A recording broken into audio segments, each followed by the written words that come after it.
حضرت عمر فاروق رضی اللہ تعالیٰ عنہ کے زمانہ نور میں قحط پڑ گیا تھا، گندم کا دانہ اس طرح ہو گیا تھا جس طرح سونا ہے۔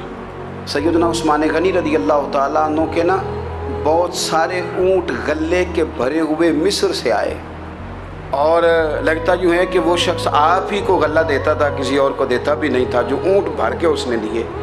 تو مدینہ منورہ کے اندر جب وہ مال پہنچا نا، آپ کو بتانا یہ چاہ رہا ہوں کہ ساری تجارت بندوں سے نہیں کرنی چاہیے، کچھ اللہ سے بھی کرنی چاہیے۔ رب سے جو بندہ تجارت کرتا ہے وہ بڑا کامیاب ہوتا ہے۔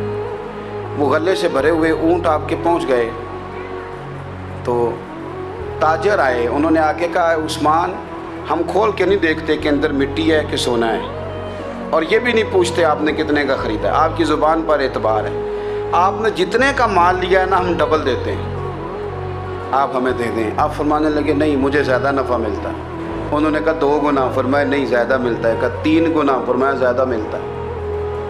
وہ کہنے لگے اس سے زیادہ تو کوئی تاجر ہے ہی نہیں جو زیادہ دے، فرمایا بس مجھے ملتا ہے نا۔ کہا کتنا ملتا ہے؟ فرمانے لگے لگتا ہے کہ اگر وہ تاجر زیادہ کرم نوازی کرے تو 700 گنا تو دے گا ہی، اور باقی کریم ہے۔ انہوں نے کہا جی نہیں اتنا نہیں ہم دے سکتے، پھر آپ بیچ لیں۔ یہ بات ہی سمجھ میں نہیں آتی۔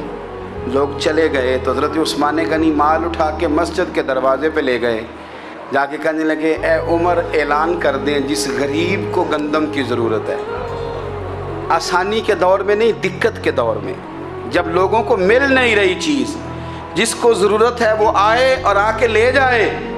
جب جناب عثمان غنی کے اس غلے کا اعلان ہوا تو تاجروں کو اب مسئلہ سمجھ میں آیا کہ یہ 700 گنا کو بندہ نہیں دے رہا، یہ رب کریم عطا فرما رہا ہے۔